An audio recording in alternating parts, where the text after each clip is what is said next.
hinahawaan na nga ako ni Ate Emma, guys. Ako naman yung nilalagnat ngayon. Pero kailangan ko bumangon kasi nga, guys, kailangan ko pumunta sa Ortigas sa QCD Technology. May meeting kasi ako doon today, guys, kaya kailangan ko talaga puntahan. Hi guys! Kain tayo! Ayan, magpasta lang ako guys, tapos nag-boiled lang ako ng egg. Then, yung sinunog na bigas ni Mama, nilalagnat ako ngayon, pero kailangan kong pumunta sa Robinson Galleria. Kain tayo guys! Hi guys! Papunta na ako sa Ortigas. Mag-MRT lang ako guys. Sobrang tagal ko na kasi hindi nakakasakay sa MRT. Mas mapapabilis guys yung biyahe ko kapag nag-take ako ng MRT.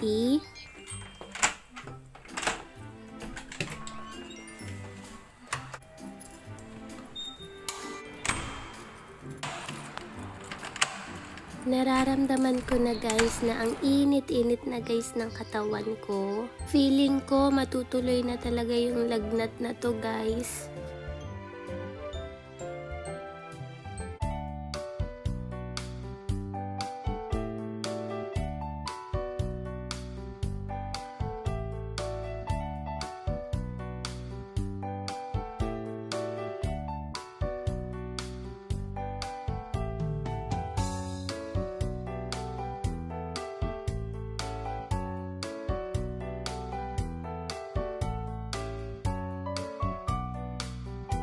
Sobrang bilis talaga guys ng biyahe kapag nag-MRT ka. So, nandito na ako guys sa Ortigas. Onting lakad lang, then makikita mo na yung Robinson Galleria. Nandito na ako guys sa QCT Technology. Ayan guys, sobrang nilalamig ako guys kasi nga magkakalagnat na talaga ako. Singa ako ng singa guys kasi tulo ng tulo yung sipon ko. Yung nakausap ko guys dito sa QCD Technology, si Ma'am. Ayan, sabi niya hawig ko daw si Shaina magdayaw. Naku guys, ang layo-layo. Napakaganda nun.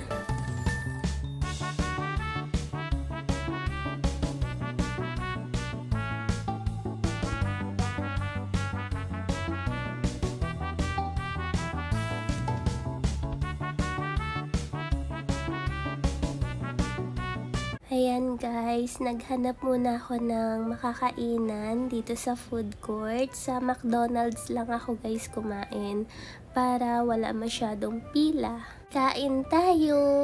Pupunta pa sana ako guys sa Green Hills, kaya lang sobrang sama na talaga ng pakiramdam ko, kaya uuwi na ako after ko kumain. Kakauwi ko lang ng bahay and sobrang pinipilit ko lang kanina guys kasi kailangan ko talagang puntahan yung QCD Technology.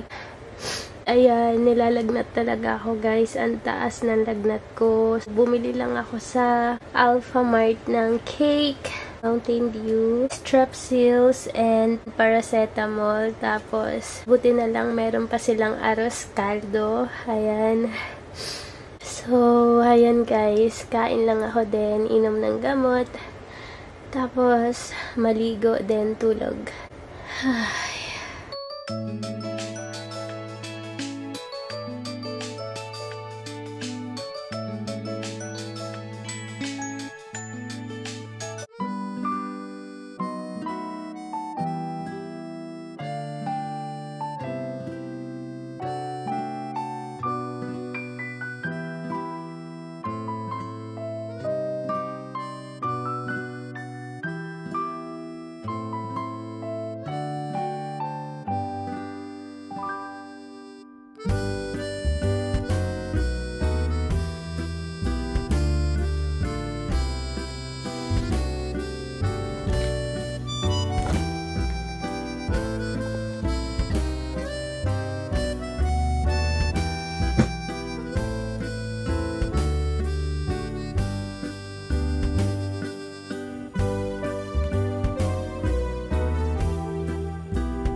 Hi guys! Kakarating ko lang guys. Pinilit kong bumaba para makabili ng pandesal. Nagluto lang ako ng egg. Then yung leftover na pasta na ginawa ko. Kain tayo! Ayan, may lagnat pa rin ako guys. Nilagay ko na dyan yung mga gamot ko. Tapos water.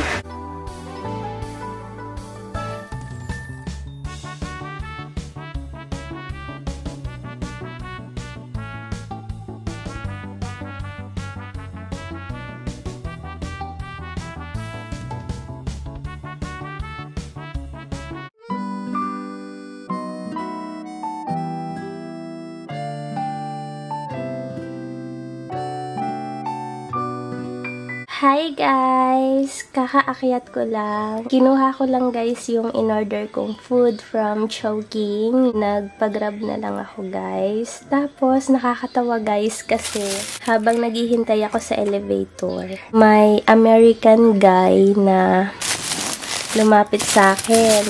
Tapos sabi niya, bakit daw ako malungkot? Dapat daw naka-smile ako. Ikaw kaya lagnatin. Ikaw kaya lagnatin. So, ayun, sinagot ko siya guys para hindi naman rude yung datingan natin, 'di ba? Sabi ko na lang, okay. Tapos nag-smile na ako. Mukha siyang kwela. Ayan guys, kain. Umorder lang ako ng beef chow fan. Kain tayo. Ayan guys, sobrang nag-aalala sa akin si mama guys. Kasi nga may sakit ako tas walang nag-aalaga sa akin. At the same time, pinapagalitan niya ako. Kaya sabi ko, okay na ako. Kahit hindi naman. Sinabi ko na lang talaga guys na okay na ako para hindi mag-aalala si mama. Kasi alam ko yan overthinker yan si mama. Nag-grocery lang ako guys. Pinilit ko lang talaga kasi nga today yung bayaran ng card ko. So, kaya kailangan ko talagang lumabas. So, bigpitin ko lang to guys. Tapos, kakain lang ako. Bumili na ako guys ng pang-lunch ko. Ay, natapon yung sabaw. Pasensya na guys kung ganito yung boses ko. May ubo pa ako. Pero medyo wala-wala na yung lagnat ko. Ilagay ko lang guys yung mga frozen food sa freezer. Ang tagal ko na guys nag-crave sa langka. And finally, may nakita ako sa supermarket.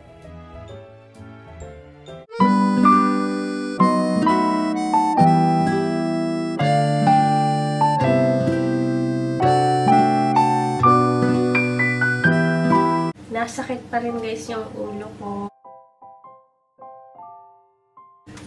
Ito yung magandang inumin. Dati guys, hindi ako nakain ng atay ng manok. Pero nung one time nagluto yung ate ko ng atay ng manok, ayun, natuto akong kumain.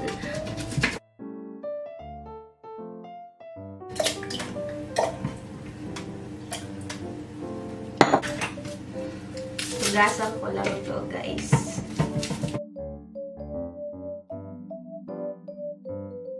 Kapag nagluluto ako guys, laging merong cucumber kasi nga very refreshing kasi guys kapag meron tayong pipino, lalo na sa nararamdaman ko ngayon. Talagang gusto kong kumain ng mga fresh.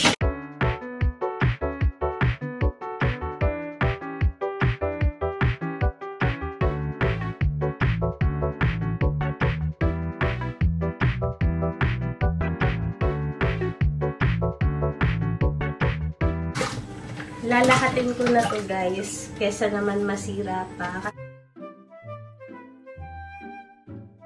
Ngayon lang kasi ako sinisipag guys talaga magluto, kaya ayan, iaano ko na siya lahat, lulutuin ko na para walang tira-tira at walang masasayang. Pasensya na guys kung ganito yung itsura ko kasi kakagaling ko lang sa sakit.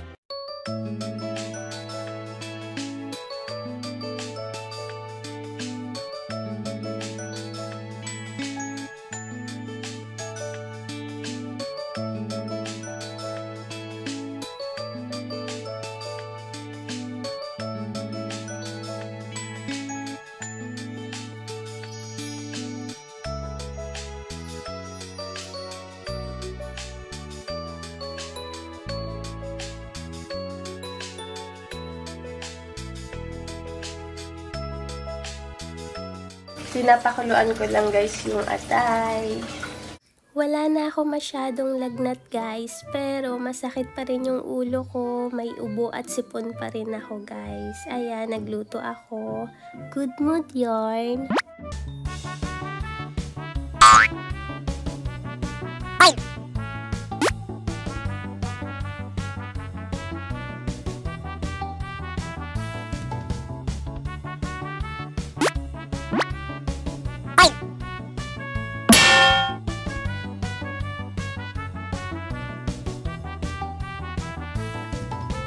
Ito na yung pangalawang kulo na liver.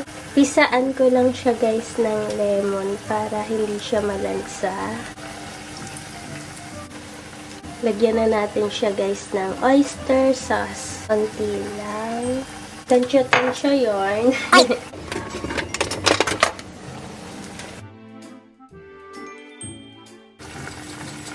Lagyan natin guys ng rosemary para matanggal talaga yung lansa niya. Thyme leaves.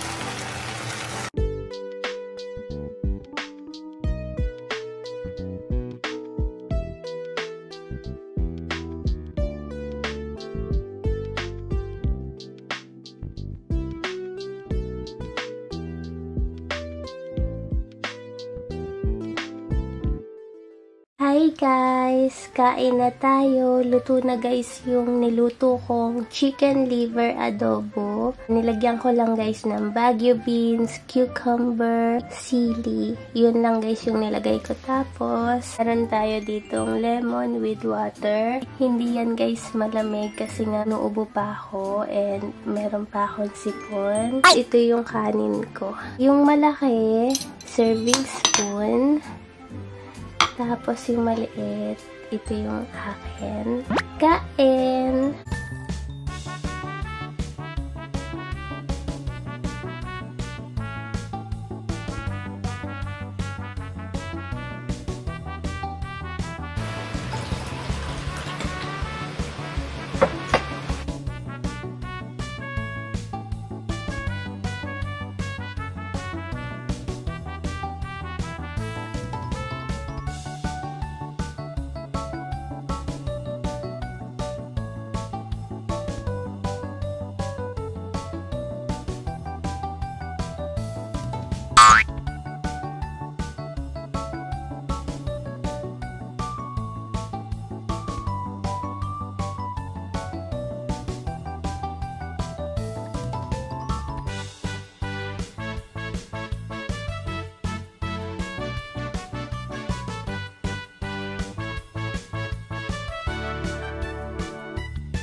Dumating na guys yung bag na in-order ko. So, may Christmas gift ako sa kanya guys. Yellow dress yun. Kaya lang, na-cancelled for some reason. Kaya, ito na lang guys yung magiging Christmas gift ko para kay Ate Emma. Ito na guys yung bag na in-order ko for Ate Emma. Ayan. Ilagay ko lang siya dito sa bag ni Ate Emma na pinahiram niya sa akin that day nung after ko ibigay sa kanya yung bag ko. And wala akong magamit. Kaya no choice kundi ipahiram niya sa akin to. Ayan. Dito ko na lang siya guys ilalagay. Ibibigay ko sa kanya to guys kapag nagkita kami ulit. Ayan na guys. Nalabhan ko na rin pala tong bag na to guys. Para 'di ba malinis kapag binalik natin. Ito guys yung bag ko. Ganito din guys kaliit yung binigay ko kay Ate Emma. Ganito din yung style niya, lock niya. Ang pinagkaiba lang is mas wide yung binigay ko sa kanya. Pero same size and pa-crocodile style. Ito kasi guys, basta iba yung fabric neto. Nakyutan siya dun guys, kaya ibinigay ko na lang kay Ate Emma. Kaya lang naisip ko, nagamit ko na kasi yun. Kaya binilihan ko na lang siya ng bago. As you can see, same size lang naman din sila, diba? Itong nasa eco bag guys, ito yung mga damit at mga gamit ko na hindi ko na gagamitin. Kaya ipapamigay ko na lang. Ito guys yung case ng iPad ko nung college ako. Hanggang ngayon, buhay pa siya. Mukhang bagong-bago pa rin siya, guys. Pero everyday ko talaga tong ginagamit noon, guys. Si Ate Emma, meron siyang iPad. Kaya baka kay Ate Emma ko na lang to ibigay. Kasi ganito yung iPad niya, guys, yung old version. Yung iPad ko, guys, binigay ko na sa kapatid ko, si Mark. Kaya lang, lalaki yun si Mark. Ayoko. Hindi siya mag-Hello Kitty. Para sa akin, kuya siya. Hindi ko na siya nagagamit, kaya ibibigay ko na lang to kay nanay. Dun sa kapatid ko. Tapos the rest,